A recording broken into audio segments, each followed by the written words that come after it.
আরো জোরে বলুন কে জানে? ইনি আল্লাহর গোলাম। কবরে যাত্রী হইয়া কবরে যাও, কবরে যাওয়া লাগবে এতে কোনো সন্দেহ নাই। ও বাড়িওয়ালা, ও গাড়িওয়ালা, হঠাৎ করে দেখবা তোমার সামনে একজন মালাকুল মউত মুসাফিরে হাজির হয়ে গেছি। ওই মুসাফির আইসা তোমার সামনে দাঁড়ায় দিয়া বলবেন, আল্লাহর গোলাম তোরে নেওয়ার জন্য আসছি। তুমি ডান দিকে তাকাইবা, বাম দিকে তাকাইবা, এদিক সেদিক তাকাইবা, কাউরে দেখবা না। তাকায় দেবা তোমার কলিজার টুকরা সন্তান গুলা বাবা বাবা বলে কান্দে, মা মা বলে কান্দে। ওই মুসাফির আইসা তোমারে ধরিয়া তোমার শরীর থেকে 360টা জোড়া টাচ করিয়া ছিটিয়ে নেওয়া হবে। রে আল্লাহ গোলাম তাকায় দেখবা মুসাফির আইসা বলবে তোরা নেওয়ার জন্য আসছি। তুমি বলবা আমারে সময় দাও। আল্লাহ দৈনিক 5 বার আমারে ডাকছে, একবারও তো ডাকের সাড়া দেই নাই, আরো কিছুক্ষণ সময় দাও। ওই মুসাফির আইসা বলবা অসম্ভব, আর এক মুহূর্ত তোমারে সময় দেওয়া হবে না। কাল্লা ইযা বালাগাতিত তারাক। ওই ফেরেশতা আসিয়া তোমারে এমন জোরে চাপ মারিয়া ধরবি, শরীরের একটা নয়, দুইটা নয়, 360টা জোড়া টাস করে ছেড়ে দিয়ে যাবি। তোমার হাতের সংযোগ শেষ, পায়ের সংযোগ শেষ, তোমার চোখের সংযোগ শেষ। তোমার শরীরটা জমিনের মধ্যে নিতর করে ফেলাইয়া তোমার জমিনের মধ্যে ফেলে রাখবে। তোমার আত্মীয় স্বজন গুলো কানবি, তোমার কলিজার টুকরা সন্তান বাবা বাবা বলে কানবে, তোমার বিবি বাবা স্বামী বলে কানবে, পর্দার আড়াল থেকে তোমার দিকে তাকা মায়া কান্না কানবে। তোমার এই ঘর থেকে বের করে দিয়া ওই আগুনের মধ্যে কালো রোগের মশারির মধ্যে ঢুকায়া তোমার বড়ই পাতার পানি দিয়া গোসল দেওয়া শুরু হবে। তোমারে বড়ই পাতার পানি দিয়া গোসল দেওয়ার পর 3 টুকরার সাথে কিন কাপড় দিয়ে বেসাইবি।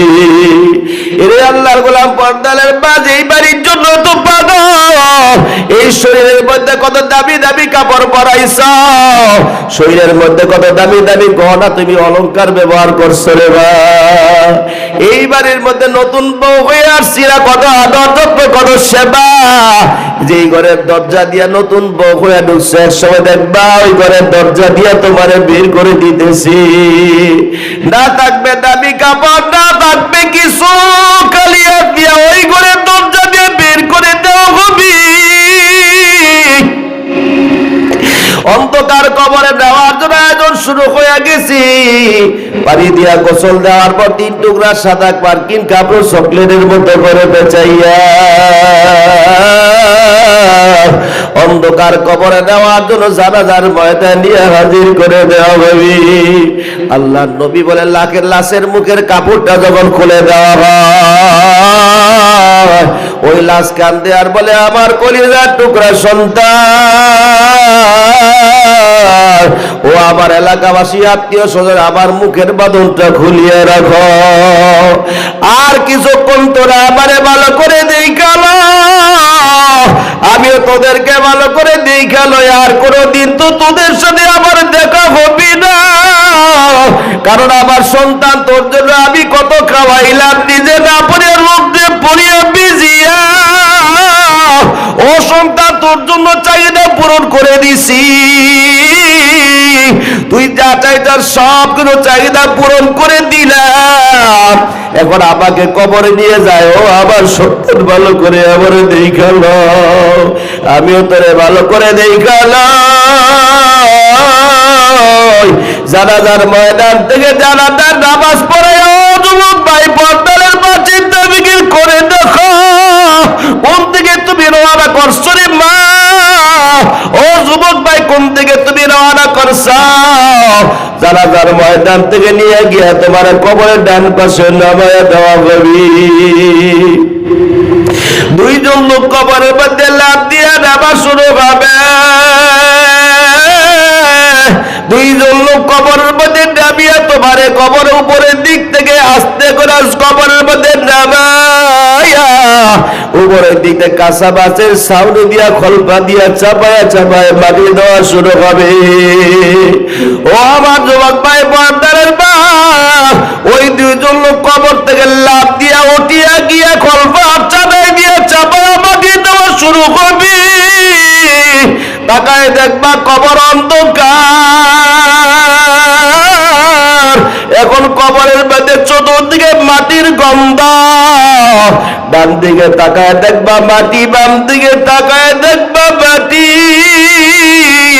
উপরের দিকে কাঁচা বাজের ছাউনি। এখন আমার ঘরে কেউ নেই, অন্ধকার। এখন আমার কবরে কেউ নাই। এখন অন্ধকার কবরে কিভাবে থাকবো? অন্ধকার কবরে তো কিছুই নাই। কোথায় আমার ছেলে সন্তান? কোথায় আমার বন্ধু বান্ধব? কোথায় আমার কলিজা টুকরা সন্তান? কোথায় আমার স্বামী? কোথায় আমার স্ত্রী? এখন তো আমার অন্ধকার কবরে কেউ নাই। বারুদ গুলা চাপা মাটি দিয়ে চলে যাওয়ার পর তাকায় দেখবা দুইজন লোক, দুইটা ফেরেশতা আসিয়া তোমারে এমন ভাবে ধমক দিয়া আমার রব্বুকা ওয়া মা দীনুকা বলবি। তোমার কষ্ট করার পর তুমি যদি ঈমান আমল মজবুত করে আল্লাহকে সন্তুষ্ট বানায় কবরে যাও, তাহলে কবর শান্তির ফয়সালা হবে, কবর প্রশ্নের জবাব সহজ হয়ে যাবে। আর খোদা না খাস্তা যদি ঈমান আমল মজবুত না করিয়া কবরে যাও, ও আমার